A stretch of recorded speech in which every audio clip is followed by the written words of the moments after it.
Horas, Baligi Academy datang lagi ke hadiran Anda ya. Kali ini pada sesi ini kita akan membahas seri ketiga, kematian misteri dari terdakwa ketiga ya, Ibda Elwira Priyadi Zenrato ya, yang mati sebelum pengadilan itu diselenggarakan ya. Kita apa ini misterius banget ya, lewat kesaksian-kesaksian juga terungkap bahwa ada sesuatu yang misteri tentang kematian Ibda Elwira ini ya. Tetapi sebelumnya saya ingin menyampaikan ya, meminta janji kepada Pak Natalius Pigai ya. Anda pernah mengatakan Pak Mahfud MD salah besar, minta bukti pelanggaran HAM KM 50, itu tugas negara. Nah sekarang Anda bagian dari pemerintahan, Anda bagian dari orang yang memiliki tugas negara sebagai Menteri Hak Asasi Manusia. Nah, tugas Anda lah sekarang untuk mencari bukti pelanggaran terhadap pembantaian 6 laskar FPI tersebut. Itu bagian part of your job. Gitu, saya ingatkan kembali, jangan karena sudah di dalam pemerintahan malah lupa janjinya ketika di luar kan. Saya ingatkan kembali ya Pak Natalius Pigai ya, kakak ya. Oke, kita dengarkan dulu bagaimana cerita misterinya kematian terdakwa ya, pembantaian laskar FPI ya, bernama Ibda Elwira Priyadi Zenrato. Oke, silakan narasumber. Sekedar mengingatkan, saya bacakan para korban. 6 korban pembantaian KM 50. 1. Andi Oktiawan, usia 33. 2. Faiz Ahmad Syukur, usia 22 tahun. 3. Muhammad Reza, usia 20 tahun. 4. Muhammad Suci Kadafi, usia 21 tahun. 5. Lutfi Hakim, usia 25 tahun. 6. Ahmad Sofia atau Ambon, 26 tahun. Sementara di sisi 3 terdakwa kasus pembunuhan 6 anak bangsa di KM 50. Hanya 3 ya? 3. 1. Terdakwa Bribtu Fikri Ramadan Tawainela. 2. Ibda Muhammad Yusmin Ohorela. 3. Ibda Elwira Priyadi Zenrato yang meninggal 4 Januari sebelum sidang digelar karena kecelakaan tunggal. 4 Januari 2021 ya. Lanjutkan. Sementara saya untuk informasi umum, tuntutan jaksa 6 tahun penjara, putusan PN Jakarta Selatan bebas lepas, kasasi ditolak. Nah ini saya ambil dari Detik ya. Polisi penembak laskar FPI yang tewas 4 Januari, kenapa baru diungkap? Karena baru diungkap adalah di bulan Maret ya. Nah, satu dari anggota polisi yang diduga membunuh laskar FPI dalam peristiwa KM 50 tewas dalam kecelakaan tunggal pada 4 Januari. Kenapa baru sekarang? Nah, ini jawaban dari Karo Penmas, Divisi Humas Polri Brigjen Rusdi Hartono di Mabes Polri, Jumat 26 Maret 2021. Proses penyidikan tetap berjalan, walaupun setelah meninggal dunia, untuk menjaga akuntabilitas daripada penyidiknya itu sendiri. Terlapor tetap ada 3 katanya. Jadi nggak ada ya alasannya kenapa baru diungkap ya, Maret. Ya. Maret tanggal 26 itu ya konteksnya. Iya, betul. 2021 ya. Jadi 2 bulan ya. Rusdi Hartono ya. Padahal tewasnya tanggal 4 Januari 2021 ya. Oke, terus? Adapun yang dimaksud dengan terlapor adalah polisi bernama Elwira Priyadi Zenrato. Dan karena disebut tewas, penyidikan pun dihentikan. Hal tersebut setelah sesuai dengan pasal 109 KUHP. Jadi ditunjukkan di situ ya, akta kematian ya oleh Brigjen Rusdi tadi itu ya. Ada akta kematian gitu ya. Jadi ini saya lanjutkan lagi pernyataan Pak Rusdinya. Tentunya nanti dalam proses akhir akan disesuaikan dengan aturan yang berlaku sesuai 109 KUHP. Bahkan bahwa penyidik dapat dihentikan karena beberapa hal, antara lain setelah tersangka meninggal dunia dan tindak pidana kadaluarsa. Bahwa penyidikan dapat dihentikan karena beberapa hal, antara lain tersangka meninggal dunia dan tindak pidana kadaluarsa. Oke, terus? Nah, diinformasikan satu terlapor atas nama Elwira tadi telah meninggal dunia dikarenakan kasus kecelakaan tunggal motor Scoopy. Yaitu terjadi pada tanggal 3 Januari 21 sekitar jam 23.45. WIB. Ya. Tadi dibilang 4 Januari di atas ya kan? Ini 3 Januari. Oh begini Pak, tanggal 3 kecelakaan, tanggal 4 baru meninggal, nggak gitu langsung ya. Ini dirawat. soalnya 23.45 katanya ya. Iya, dirawat dulu maksudnya. Menjelang tengah malam, terus? Nah, berdasarkan akta kematiannya, Elwira Zendratu tadi lahir di Gunung Sitoli, Sumatera Utara, 9 Mei 1983. Terakhir kali ia menggenggam pangkat Inspektur Polisi 2, IPDA. Nah, akta kematiannya sendiri diterbitkan di Jakarta Selatan oleh Dinas Kependudukan dan Catatan Sipil DKI Jakarta. Nah, akta kematian itu terbit pada 22 Januari. Akta kematian terbit 22 Januari 2021. Diteken oleh pejabat pencatatan sipil Budi Wibawa. Padahal tewasnya 4 Januari ya, 2021. Ya, berarti ya pukul 12.55 WIB. Terus itulah terbit akta kematiannya secara resmi. Akta kematiannya tanggal 22 Januari 2021. Nah, dengan adanya akta kematian tadi, menurut Rusdi, penyidikan kasus unlawful killing terhadap Elwira otomatis dihentikan. Nah, ini seperti ini pernyataannya. Tentunya nanti dalam proses akhir akan disesuaikan. Oh, tadi udah disebut ya. Telah meninggal dunia, gitulah. Poin meninggal dunia berarti stop gitu maksudnya. Terus? Namun, dari pihak Laskar FPI, itu ada sebuah tim pengawal peristiwanya. TP3 ya? TP3 namanya. Pengawal peristiwa sini, pembunuhan. Iya, ada namanya Pak Muhyiddin Junaidi mempertanyakan. Kok seperti itu gitu loh, kok meragukan lah ya. Kok 2 bulan baru diumumkan, padahal kan masih gelar perkara ya, masih maksudnya dalam proses penyidikan. Kenapa nggak dikasih tahu pada kita atau dipublikasi? Kenapa harus sembunyi 2 bulan? Masuk akal juga ya. Curiga pertanyaan. Terus? Nah, ini dari Puspen tadi Pak Rusdinya enggan menjawab sedikit pun tentang itu ketika Detik X menanyakan lebih detail meninggalnya Ibda Elwira tadi gitu. Nah, melalui sekretarisnya, Rusdi tadi, polisi tadi meminta Detik X menghubungi Direktur Tindak Pidana Umum Bareskrim Polri, Brigjen Andirian Jayadi, dan Kabid Humas Polda Metro Jaya, Kombes Yusri Yunus. Tetapi hingga artikel itu diterbitkan, Andi tidak merespon panggilan telepon maupun pesan singkat. Jadi Brigjen Andirian Jayadi dan Kombes Yusri Yunus ini nggak menjawab lah terkait detail kematian dari Ibda Elwira Zendratu itu ya. Iya. Tadi spokesman-nya mengarahkan ke sana ya. Langsung saja tanyakan gitu mungkin maksudnya. Nah, sementara itu Yusri, siapa tadi Yusri? Oh ya, Kombes Yunus. Kombes tadi ya, yang Kabid Humas tadi, Pak Yusri melalui salah satu anak buahnya ya, untuk mengundangnya melalui anak buahnya mengundang Detik X datang ke kantornya langsung di Polda Metro Jaya pada Selasa 30 Maret 21 pagi.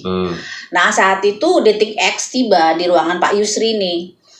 Dia tengah berbincang dengan Kapolsek Setu, Kabupaten Bekasi bernama AKP Dedi Herdiana.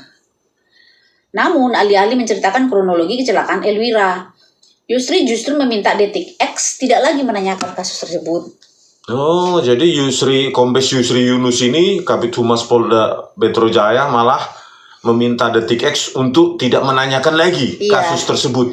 Jurnalis Detik X dipanggil, tapi justru di sini. Terus jawabannya itu, kita juga belum dapat detail itu katanya ya. Iya, seperti kita itu. Lagi sibuk urusi terorisme. Gitu. Alasan ya. Terus. Nah, selain kematian Elwira, polisi menutup rapat keterlibatan Elwira dalam pembunuhan Laskar tadi. Gitu. Nah, Komnas HAM juga ogah mengungkap peran Elwira dalam kasus unlawful killing.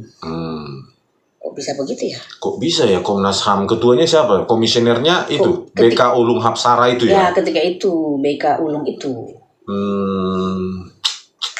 Terus lanjut. Nah, katanya seperti inilah dari Komnas HAM yang bernama Pak BK Ulung ini bilang, saya tidak mau mengatakan yang meninggal itu apakah sudah diperiksa atau tidak, tetapi kami intinya sudah meminta keterangan semua pihak yang terlibat. Begitu saja. Jadi kurang memuaskan bagi jurnalis ya. dan kita juga masyarakat kurang ya jawaban seperti itu. Nah, Detik X mencoba menelusuri TKP ya, tempat kejadian perkara kecelakaan tunggal yang disebut oleh pihak kepolisian tadi itu. Nah, lewat aplikasi pemetaan web, Google Maps tidak memunculkan hasil pencarian dengan kata kunci sesuai yang diumumkan oleh Rusdi. Kata kunci jalan ya? Iya, jadi oleh Rusdi tadi itu. Detik X kemudian mendatangi Polsek Cisauk, Tangerang Selatan untuk memastikan detail lokasi kecelakaan Elwira. Nah, Kecamatan Setu itu berada di wilayah hukum Polsek Cisauk gitu. Namun Kapolsek Cisauk AKP Fahad Hafidul Haq sedang tidak berada di ruangan saat hendak diwawancarai. Seorang petugas di Polsek Cisauk bilang di wilayahnya tidak ada nama Jalan Bukit Jaya. Sebagaimana disebut sebagai lokasi kecelakaan Elwira. Jadi lokasi kecelakaan yang disebut oleh Polda Metro Jaya itu Jalan Bukit Jaya tidak ada gitu ya? Tidak ada. Kata seorang petugas di Polsek Cisauk. Ya. Terus? Nah, adanya juga jalan mirip namanya, yakni Jalan Bakti Jaya. Oh, jadi bukan Jalan Bukit Jaya yang ada, tapi Jalan Bakti Jaya. Nah, pihak Detik X pun menelusuri ya, jalan bernama lengkap Bakti Jaya Pocis 14 itu berada di Kelurahan Bakti Jaya, Kecamatan Setu, Tangerang Selatan. Nah, berdasarkan penelusuran yang dilakukan, lebar Jalan Bakti Jaya itu tidak lebih dari 6 langkah kaki orang dewasa. Terus? Lokasinya berada dalam sebuah pemukiman yang sedikit penduduknya. Terus? Siang itu jalan tersebut tampak sepi. Beberapa rumah di sepanjang jalan itu sudah berumur dan telah ditinggalkan penghuninya. Banyak polisi tidur di hampir 100 meter badan jalan. Banyak polisi tidur di hampir setiap 100 meter. Kok bisa kecelakaan tunggal ya kan? Udah begitu lebarnya hanya 6 langkah kaki. Terus banyak polisi tidur setiap 10 meter, nggak mungkin bisa kencang. Terus berikutnya juga ada miss antara nama jalan, antara Bukit Jaya dengan Bakti Jaya. Bukit Jaya tidak ada, yang ada Bakti Jaya ya. Bukit Jaya dengan Bakti Jaya. Aduh, Pak. Nah, tidak berhenti di situ. Pihak Detik X juga menanyakan warga sekitar ya, yang bernama Faris, seorang pedagang masakan Padang di Bakti Jaya. Juga mengaku tidak pernah mendengar adanya kecelakaan motor Scoopy di Bakti Jaya. Hanya dia pernah mendengar satu kecelakaan di dekat wilayah Bakti Jaya beberapa bulan lalu. Lokasinya di Jalan Raya Puspiptek. Jadi nama jalannya beda ya. Jadi si Faris ini ya, seorang pedagang masakan Padang di Bakti Jaya, tidak pernah mendengar ya adanya kecelakaan motor Scoopy di Bakti Jaya. Cuman pernah mendengar kecelakaan di jalan lain, namanya Jalan Raya Puspitek Muncul Serpong di daerah Serpong. Dekat kantor polisi subsektor Paradise Serpong City katanya. Yang kecelakaan juga cewek. Katanya. Aduh, terus ada juga di atasnya itu ada kesaksian dari kelenteng kuno. Oh, itu ciri-cirinya ya. Ada yang apa di situ? Kamar 61 tahun. Seorang warga Bukit Jaya mengaku tidak pernah mendengar ada kecelakaan sepeda motor di wilayah itu. Ia sudah lama tinggal di wilayah itu. Lihat saja sendiri jalannya begini, mana mungkin ada kecelakaan, kata dia kepada Detik X. Oh iya benar. Terus lanjutkan. Jadi ibaratnya udah ada 2 warga ya. 2 kesaksian ya. 2 kesaksian warga sekitar ya. Kamar dan Faris ya. Terus? Seorang polisi yang ditemui juga di Polsek Cisauk mengaku ya karena nggak pernah mendengar kecelakaan itu, dia menyarankan coba saja di Polres Tangsel katanya.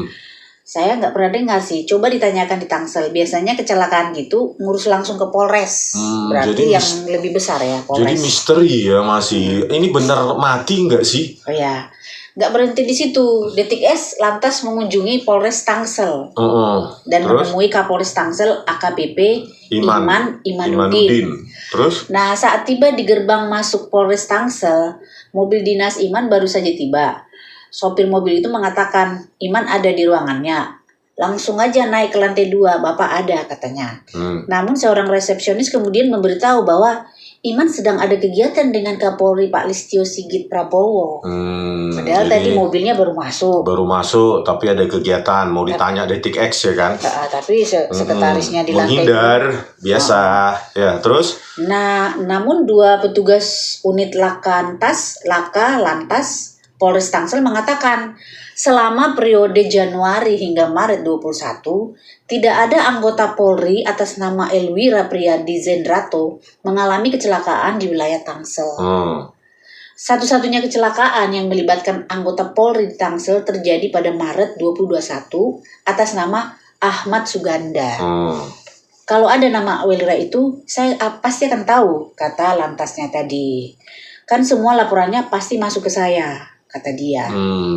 Jadi aneh ya, tidak ada laporan di Polres Tangsel Laka Lantas atas nama anggota Polri Elwira Priyadi Zendrato, ya. Yang ada adalah Ahmad Suganda Maret 2021. Aduh, inilah ya misteri kematian Ibda Elwira Priyadi Zendrato ya. Tadi nama jalannya pun dibilang Bukit Jaya, ternyata Bakti Jaya ya. Iya. Nah, terus 2 lagi kesaksian warga, tidak ada kecelakaan yang mereka dengar.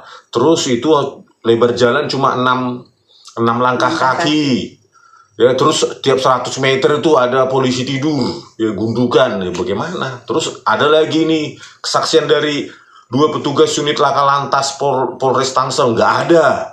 Terus ini benar-benar mati nggak sih Ibda Elwira Zendrato ini? Ini perlu ditelisik Pak Pigai, di sini titik masuknya juga ini, gitu loh. Jangan-jangan dia masih hidup loh Pak, karena kesaksian ini sudah marsamburetan. Sudah tidak sesuai ini dengan keterangan dari Humas Polda Metro Jaya ya. Terus Elwira merupakan warga Pondok Pinang ya, Kecamatan Kebayoran Lama, Jaksel. Ya. Terus? Ya, untuk informasi, Elwira sendiri diketahui merupakan warga Pondok Pinang, Kecamatan Kebayoran Lama, Jakarta Selatan. Budi Wibowo selaku staf Dukcapil Kelurahan Pondok Pinang kepada Detik X membenarkan akta kematian yang bersangkutan diproses oleh pihaknya. Ia juga menegaskan bahwa Elwira meninggal pada tanggal 4 Januari 2021 dan akta kematiannya terbit pada 22 Januari 2021 dan pemohonnya adalah istri almarhum, kata Budi. Kok bisa akta kematian Ibda Elwira Zendrato ini ya keluar akta kematian, tetapi tempat lokasi kecelakaan tunggal dengan motor Scoopy itu berantakan kan? Kok bisa keluar itu? Kan harusnya kan surat kematian itu keluar harusnya dari Polres mana itu, Tangsel atau Polsek setempat kan? Itulah bahwa ada kecelakaan ini atas nama anggota Polri. Siapa itu? Ibda Elwira Priyadi Zendrato. Di sini tempatnya, terus saksinya ini, tapi nggak ada kan nama tempat itu. Terus warga setempat juga tidak pernah mendengar itu. Bahkan petugas Laka Lantas, unit Laka Lantasnya juga mengatakan tidak ada. Kok bisa keluar akta kematian 22 Januari 2021? Ini loh Pak Pigai, titik masuknya juga, cari itu Ibda Elwira. Kok nggak sesuai, akta kematian keluar tetapi tidak ada data Laka Lantas. Gitu loh Pak Pigai. Ini salah satu pintu masuk ini. Konspirasi teori. Ya terus, udah itu aja. Tapi yang saya simak, dia katanya tadi yang dari pegawai Dukcapil yang menerbitkan akta itu, yang melapor pemohonnya katanya adalah istri almarhum. Itu apa? Jadi dia sudah beristri sebenarnya. Ya dari keterangan itu kan.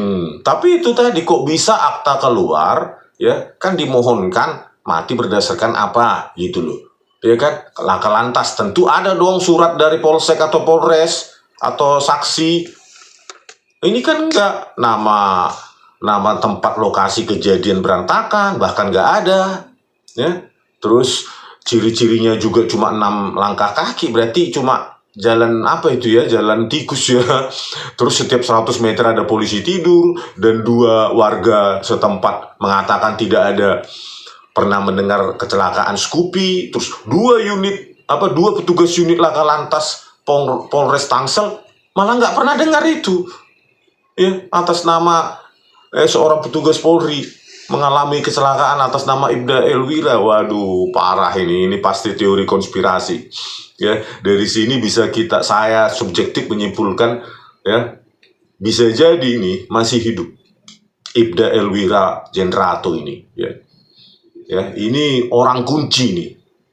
Pasti ini adalah saksi kunci yang mengetahui persis bahwa detail pembantaian Laskar FPI ini harus dikejar ini Pak Pigai ya. Inilah data tidak berkesesuaian, pasti ada something visi di situ. Oke pemirsa, di seri keempat kita akan membahas tentang apa sih dissenting opinion dari salah satu hakim ya di kasasi tentang keputusan pembantaian atau unlawful killing 6 Laskar FPI. Sekian dulu dari kami, Berliga Academy di tepian Danau Toba yang indah. Horas!